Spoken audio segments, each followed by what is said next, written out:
قرآن حکیم کی سورہ بقرہ کی 90 آیات تک ہم مطالعہ کرنے کی سعادت حاصل کر چکے ہیں۔ آپ کی محبتوں کے ساتھ ساتھ قائد صاحب کی نگرانی میں ہمارا یہ درس قرآن ہر جمعہ کی نشست، اور الحمدللہ کچھ نہ کچھ ہم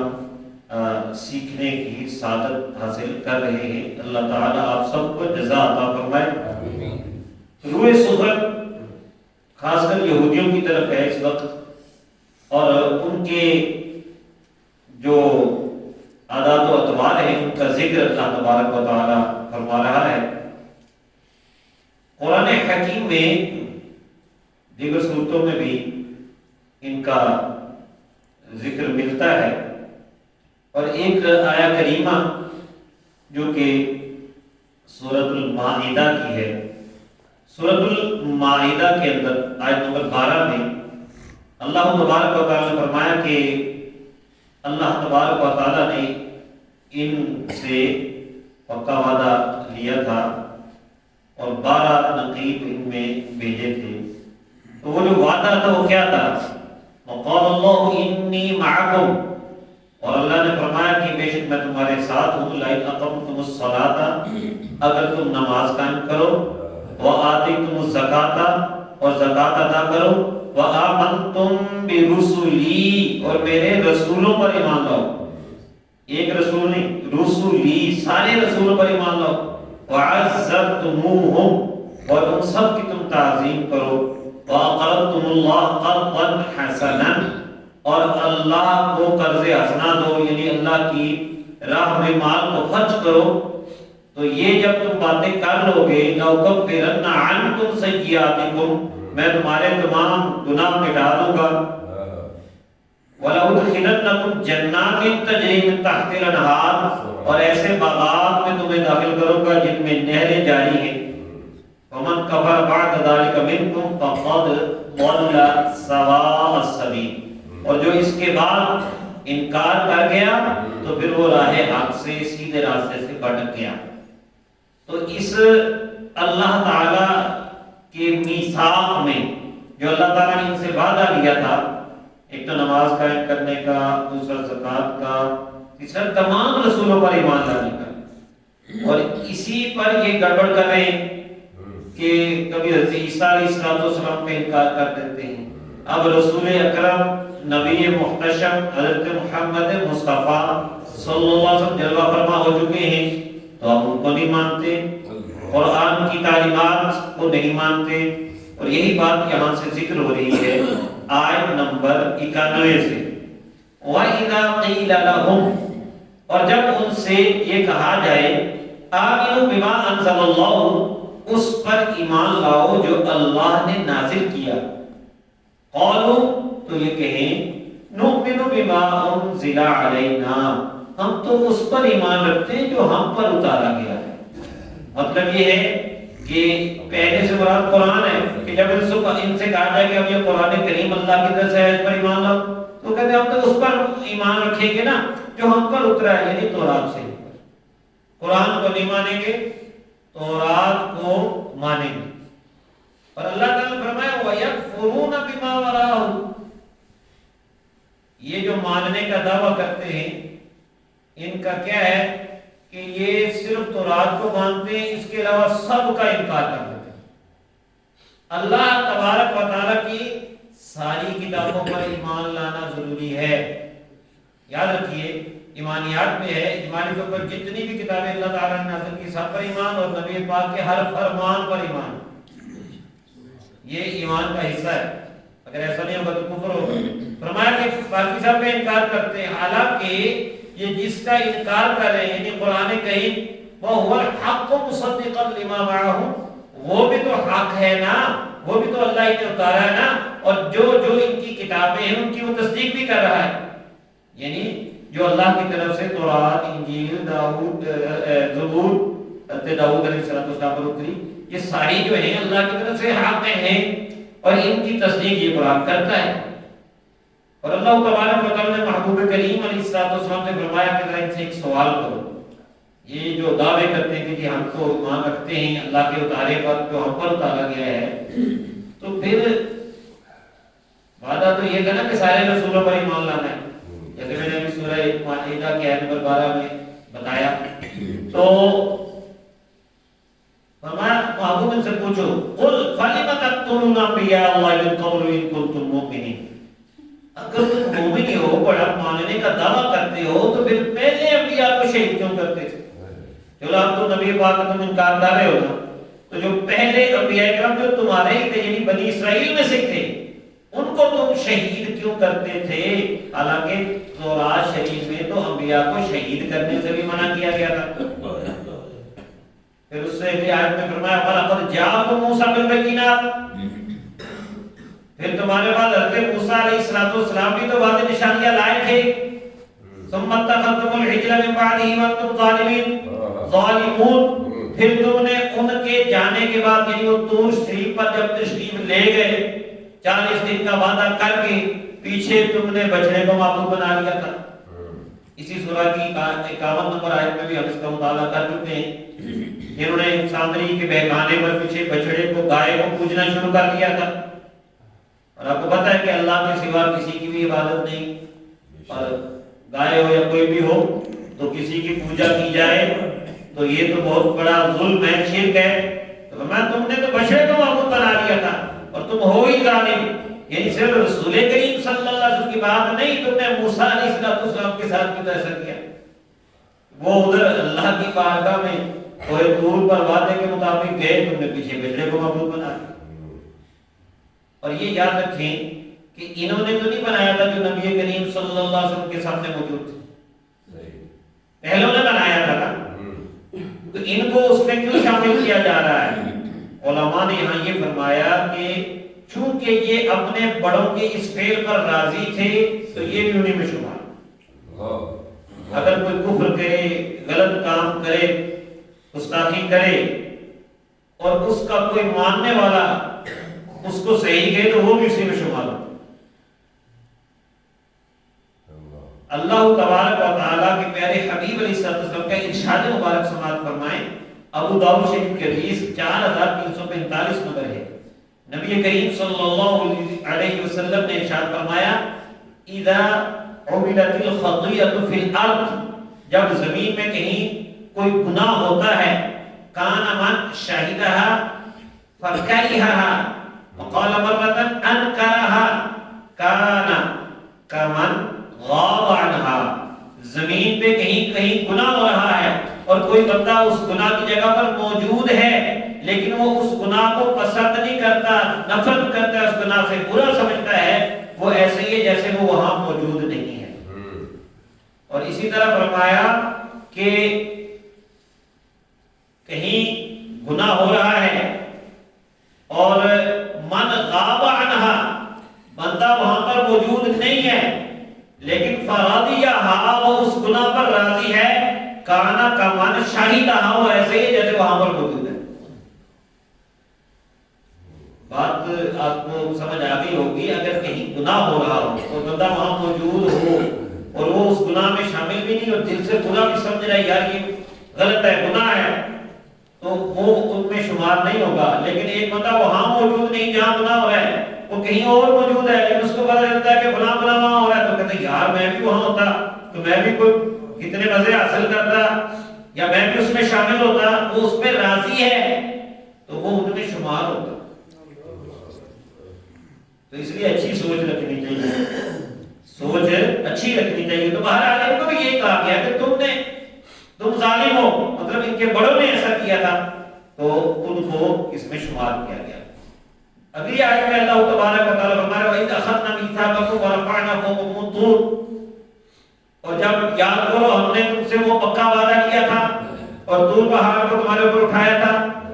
یہ بھی آپ پہلے بھی مطالعہ کر چکے ہیں اسی سورہ بقرہ میں کہ دوبارہ اسی لیے دہرایا جا رہا ہے نا کہ وہ ایمان کا جو دعویٰ کرتے تھے کہ ہم مانتے ہیں تو کیسا مانتے ہو، تو رات منوانے کے لیے طور پہاڑ کو تمہارے اوپر اٹھایا گیا اور تمہیں کہا گیا خذوا ما آتیناکم بقوۃ، جو بھی تمہیں ہم نے دیا اسے مضبوطی سے پکڑو، واسمعوا اور غور سے سنو. اس وقت تم نے کہا کیا کہا تھا؟ مجبور ہو گئے سمعنا وعصینا، ہم نے سنا لیکن دل سے کہا کہ ہم نے مانا نہیں، وَعَصَيْنَا ہم نے سنا لیکن مانا نہیں۔ وجہ کیا تھی؟ فرمایا وَأُشْرِبُوا فِي قُلُوبِهِمُ الْعِجْلَ بِكُفْرِهِمْ، ان کے دلوں میں بچڑے کی محبت رچ گئی تھی، بچڑے کی محبت، وہ جو جس کی پوجا کی تھی اس کی محبت دل میں رچ گئی تھی ان کے کفر کی وجہ سے۔ تو اللہ تبارک و تعالیٰ فرمایا کہ تم ان سے محبوب کہو نا کہ ایمان کا دعویٰ کرتے ہو، اور اگر ایمان تمہیں یہی کرتوت کرنے کی دعوت دے گا تمہارا ایمان، تو پھر تو بہت برا تمہارا ایمان تمہیں دعوت دے گا۔ قُلْ بِئْسَ مَا يَأْمُرُكُم بِهِ إِيمَانُكُمْ إِن كُنتُم مُّؤْمِنِينَ، اے محبوب ان سے کہہ دو تمہارا ایمان تمہیں بہت بری باتوں کو حکم دیتا ہے اگر تم مومن ہو بالفرض۔ یعنی یہاں پر ان کو بطور الزام یہ جواب دیا جا رہا ہے، بڑے ایمان کے دعوے کرتے ہو لیکن کام کیا کرتے ہو؟ کہیں انبیاء کو شہید کر رہے ہو، کہیں موسیٰ علیہ السلام کی جانے کے بعد بچڑے کو معبود بنا رہے ہو، اور کہیں تورات کے وعدے کر کے بعد میں مانتے نہیں ہو۔ پھر اللہ تبارک و تعالیٰ نے فرمایا ان کا ایک اور دعویٰ بھی تھا نا کہ یہ کہتے تھے کہ جی قیامت میں جنت میں ہم ہی جائیں گے، کوئی اور نہیں جائے گا۔ جیسے سورہ بقرہ کی آیت نمبر 111 میں بھی اللہ تعالیٰ نے فرمایا وَقَالُوا، اور انہوں نے کہا لَن يَدْخُلَ الْجَنَّةَ إِلَّا مَنْ كَانَ هُودًا أَوْ نَصَارَىٰ، یہودی کہنے لگے کہ جنت میں ہرگز کوئی نہیں جائے گا مگر یہودی ہی جائیں گے، عیسائی کہنے لگے جنت میں ہرگز کوئی نہیں جائے گا مگر عیسائی جائیں گے۔ اللہ تبارک و تعالیٰ نے فرمایا کہ دل کا مانیو، یہ ان کی خام خیالیاں ہیں، خیالی پلاؤ ہے۔ قُلْ هَاتُوا بُرْهَانَكُمْ إِن كُنتُمْ صَادِقِينَ، محبوب ان سے کہو لاؤ اپنی دلیل اگر تم سچے ہو۔ یعنی بغیر دلیل کے بات ٹالنے کے لیے کوئی دلیل ان کے پاس نہیں تھی واضح، وہ کہتے تھے جانا ہی ہم نے ہے، آخرت ہے ہی ہماری۔ تو اب اللہ تبارک و تعالیٰ نے ان پر ایک جو ہے ان کو جواب عطا فرمایا، فرمایا محبوب ان سے کہو قل، محبوب فرما دو ان سے ان کانت لکم الدار الاخرۃ، اگر آخرت کا گھر صرف تمہارے لیے ہی ہے، خالصتاً خاص کر کے، من دون الناس باقی لوگوں کو چھوڑ کر، ٹھیک ہے اگر تم یہ کہتے ہو کہ بس جیسے ہی ہم مریں گے تو ہم بھی بخشے جاتے ہیں، کوئی اور بخشا نہیں جائے گا، ہم ہی جنت میں جائیں گے، تو تمہیں اگر اتنا یقین ہے تو اس دنیا میں کیوں پھنسے ہوئے ہو دنیا کی مصیبتوں میں؟ فتمنوا الموت ان کنتم صادقین، فوراً مانگو اللہ سے موت اگر تم سچے ہو۔ دنیا میں کیا تم دھکے کھا رہے ہو، یہاں کیوں مصیبتیں اٹھا رہے ہو؟ جنت تمہیں ملنی ہے تو بس مانگو اللہ تعالیٰ سے موت، یا اللہ موت دے دے، جا کے فوراً جا کے تم جنت میں پہنچو۔ جب تمہیں کوئی شک نہیں ہے تو مانگو موت۔ اور میرے آقا علیہ السلام فرماتے ہیں کہ یہودی اگر اس وقت مانگ لیتے نا موت تو سارے ہلاک ہو جاتے۔ بہرحال انہوں نے موت کیا مانگنی تھی، ان کا عقیدہ ہی کمزور تھا، تو فرمایا وَلَن يَتَمَنَّوْهُ، وہ ہرگز نہیں موت کی تمنا کریں گے، ابداً کبھی بھی۔ کیوں؟ بما قدمت ایدیہم، اس وجہ سے کہ انہیں پتہ ہے ان کے ہاتھوں نے آگے کیا بھیجا کرتوت کیسے ہیں۔ واللہ علیم بالظالمین، اور اللہ تعالیٰ ظلم کرنے والوں کو خوب جانتا ہے۔ یہاں پر رک کر یہ بات سمجھیے موت کی تمنا اس حوالے سے، یہاں انہیں کیونکہ وہ بطور جواب کہا جا رہا ہے، یہ جو کہتے تھے کہ ہمارا دار ادھر ہی ہے، ہمیں وہاں پر جو ہے جنت ہمیں ہی ملنی ہے، ساری اشیاء ہمیں ہی ملنی ہے اور کسی کو کچھ نہیں ملے گا، تو اللہ تعالیٰ کا پھر موت کی تمنا کرو۔ اب انہوں نے کرنی نہیں کیونکہ دنیا کی محبت ان کے اندر ہے، لیکن ایمان والے وہ موت سے نہیں ڈرتے، ایمان والے موت سے نہیں ڈرتے، بلکہ صحابہ کرام اور رضوان کی سیرتیں آپ دیکھ لیں، شہدائے احد و بدر کو دیکھ لیں، نبی پاک کے جا کے ساروں کو دیکھ لیں، وہ تو یہ کہتے ہیں حضرت خالد بن ولید رضی اللہ تعالیٰ عنہ نے جو خط لکھا تھا نا ایران والوں کو، تو نے کہا نا میرے پاس وہ قوم ہے جو موت کو ایسے پسند کرتی ہے جیسے ایرانیوں تم شراب کو پسند کرتے۔ یہ موجب کبیر کی حدیث نمبر 3806 ہے، اور اسی طرح کا ملتا جلتا قول حضرت سعد بن ابی وقاص رضی اللہ عنہ نے رستم کو لکھا، رستم جو کہ ایرانیوں کا سپہ سالار تھا، رستم میں فرق، اس کو آپ نے یہ لکھا تفسیر عزیزی میں موجود ہے، اس نے فرمایا ان معی قوم یحبون الموت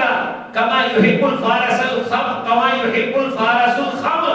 اور میرے پاس تو ایسے لوگ ہیں جو موت کو ایسے چاہتے ہیں جیسے فارسیوں ایران والوں تم شراب کو چاہتے ہیں، تم جب بڑے مزے مزے لے کے جیسے شراب پیتے ہو تو مسلمان موت سے نہیں ڈرتا، اس کو تو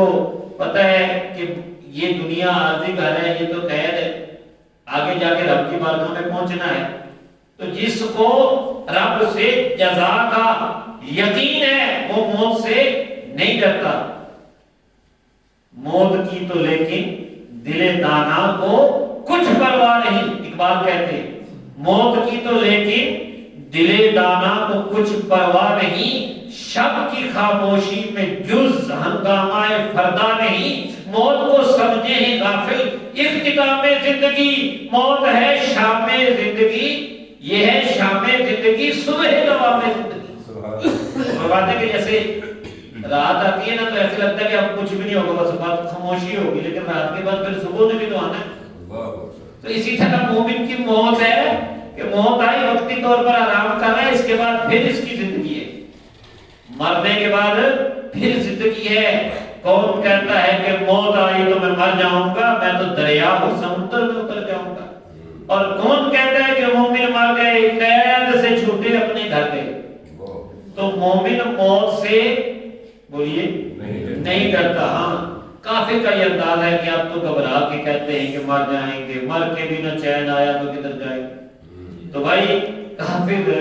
ہرگز موت کی تمنا نہیں کرے گا، اور مومن جو ہیں وہ میدان جہاد میں، مومن اس دنیا میں موت سے نہیں ڈرتے۔ ہاں یہ ہے کہ مایوس ہو کے موت مانگنی نہیں چاہیے، یہ بھی مسئلہ طے ہے۔ دنیا کی پریشانیوں سے تنگ آ کے مایوس ہو کے جی موت کا سوال نہیں کرنا چاہیے۔ ایک اور بات ہے، ایک یہ کہ اچھی موت مانگنا وہ اور چیز ہے۔ سیدنا فاروق اعظم رضی اللہ تعالیٰ عنہ، بخاری شریف کی حدیث نمبر 1890 ہے، وہ اللہ کی بارگاہ میں یوں عرض کیا کرتے تھے اللہم ارزقنی شہادتا فی سبیلک واجعل موتی فی بلد رسولک، اے اللہ مجھے اپنے راہ میں شہادت عطا فرما اور مجھے مدینہ منورہ میں رسول کریم کے شہر میں موت عطا فرما۔ مدینہ شریف کی موت، مدینہ شریف میں موت مانگتے تھے، تو یہ جو ہے یہ جائز ہے، لیکن ویسے مایوس ہو کے دنیا کے حالات سے موت کی تمنا ہرگز نہیں کرنی چاہیے۔ میرے آقا علیہ الصلوۃ والسلام ہمیں پازیٹیو تھنکنگ دیتے ہیں، مثبت سوچ دیتے ہیں۔ مسند امام احمد کی روایت ہے 2990 نمبر، اس میں نبی پاک نے فرمایا لا یتمنى احدکم الموت، تم میں سے کوئی بھی موت کو نہ مانگے، موت کی تمنا نہ کرے۔ کیوں؟ فرمایا دو ہی صورتیں، اما مسیء فیستعفف، یا تو وہ گناہگار ہوگا تو ہو سکتا ہے بعد میں جو عمر ملے اس میں توبہ کر لے،